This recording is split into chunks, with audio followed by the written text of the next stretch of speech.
Fever star reveals Caitlin Clark's mental flip after facing one of the most difficult decisions.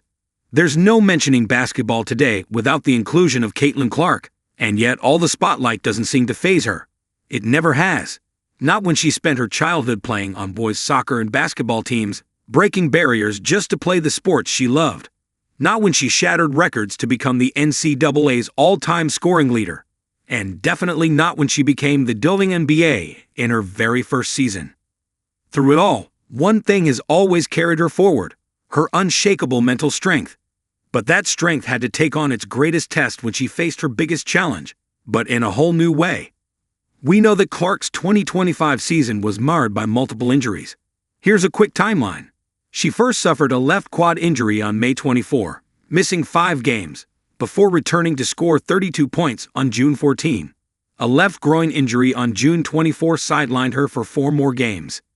CC endured a right groin injury on July 15, ending her season early and forcing her to skip the All-Star game. She gradually resumed non-contact work in late August, but never returned to full practice.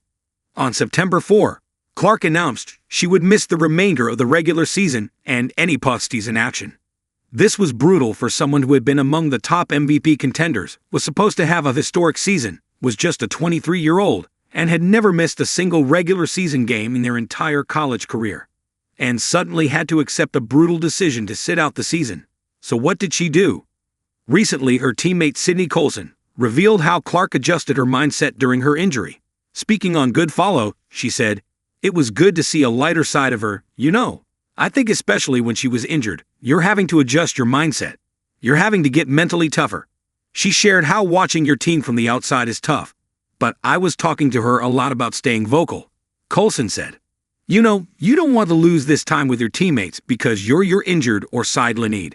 You're still using that opportunity to lead or to grow relationships. Don't let it be a wasted season just because you can't physically contribute," she added. Well, we can say Clark embodied every bit of all that.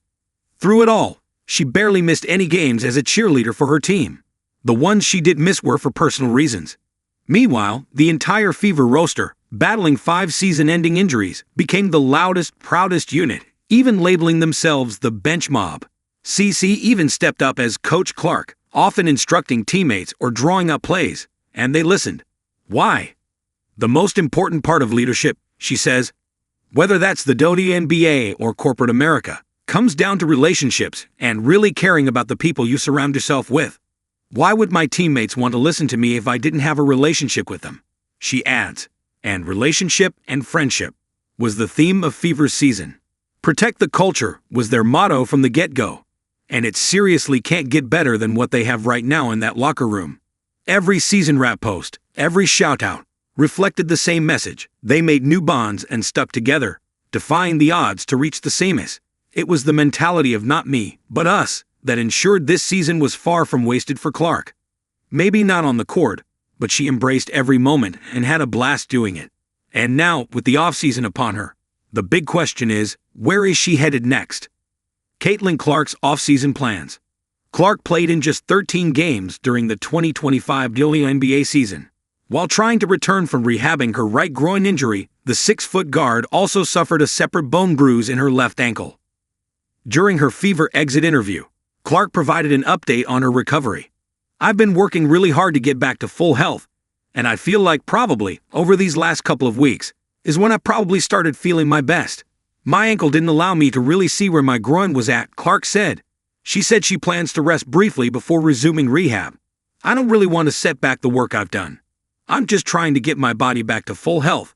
Some basketball stuff I need to get ready for."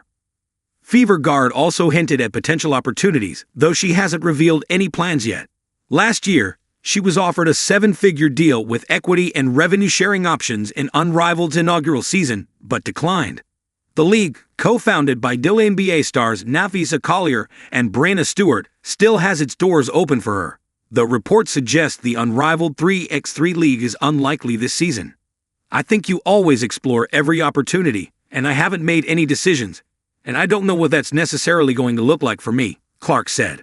The USA basketball women's national team is also in the mix. Training camp is set for early March ahead of the 2026 WNBA World Cup qualifiers, March 11 to 17. Like I said, there is some USA basketball stuff that is probably my top priority right now that I need to prepare for, and I think that will help me prepare for next season, too, she said. We know that Clark's last offseason focused on golf, rest, and working on her body. Couldn't this one be any different?